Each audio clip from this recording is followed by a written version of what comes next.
Дорогие друзья, приветствую вас на своем канале. Сегодня приготовим творожно-овсяные булочки, которые идеально подходят для завтрака. Их можно использовать как самостоятельное блюдо, так и для полезных бутербродов. Они хрустящие снаружи, мягкие внутри, без муки, без сахара и без дрожжей. Давайте скорее готовить. Берем 200 грамм творога. Творог используем сухой. Если есть лишняя жидкость, то ее необходимо заранее убрать.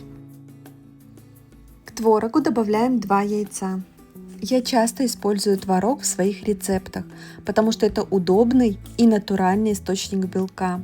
Кроме того, в твороге содержится кальций, а его нейтральный вкус отлично подходит как для сладких, так и для соленых блюд. Яйца добавляют тесту мягкость, помогают соединить все ингредиенты и делают булочки более нежными. Теперь хорошо перемешиваем творог с яйцами до получения однородной массы. Берем 200 грамм овсяных хлопьев и перемалываем их в блендере, либо любым удобным для вас способом. При желании можно сразу взять готовую овсяную муку.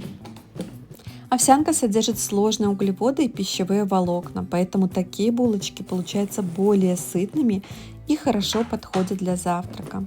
Растворимая клетчатка овса может способствовать более длительному ощущению сытости.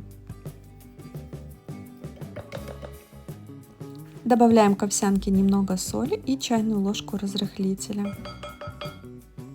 Теперь добавляем семечки. Мне понадобится 10 грамм очищенных семян подсолнечника и 20 граммов очищенных тыквенных семечек.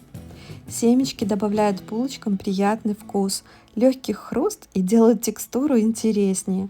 Если вы готовите сладкий вариант, вместо соли можно добавить немного ванили, корицы или подсластителя. Сначала я перемешиваю все лопаткой. Тесто постепенно становится густым и липким. Затем я надеваю перчатки и хорошо вымешиваю его руками, чтобы все ингредиенты хорошо распределились. После этого я оставляю тесто примерно на 10 минут. За это время овсянка впитает лишнюю влагу и тесто станет более плотным и удобным для формирования. Если вам нравятся простые, вкусные и полезные рецепты, подписывайтесь на мой канал и поставьте лайк под этим видео. А в комментариях напишите, чем бы вы приготовили такие булочки. Для меня это большая поддержка и мотивация продолжать делиться с вами новыми, полезными и вкусными рецептами. Теперь берем тесто и делим его на 4 равные части. Руками формируем круглые булочки. Не обязательно делать их идеально одинаковыми. Домашняя выпечка как раз и хороша своей естественной формой. Эти булочки можно есть просто так, но я люблю использовать их как основу для полезных бутербродов. Внутрь можно положить листья салата, помидоры, огурцы, авокадо, рыбу, куриную ветчину или яйцо, все что угодно.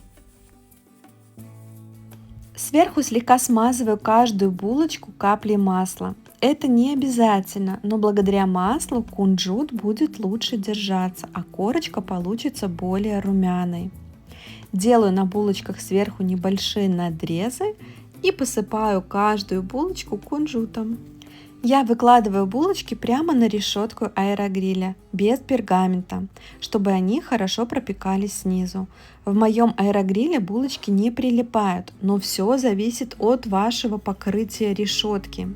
Если она уже не идеально антипригарная, лучше слегка смазать ее маслом. Выпекаю булочки при температуре 180 градусов примерно 25-30 минут. Точное время зависит от мощности вашего аэрогриля и от размера булочек, поэтому ориентируйтесь на красивую золотисто-коричневую корочку. А если у вас нет аэрогриля, такие булочки можно приготовить и в обычной духовке.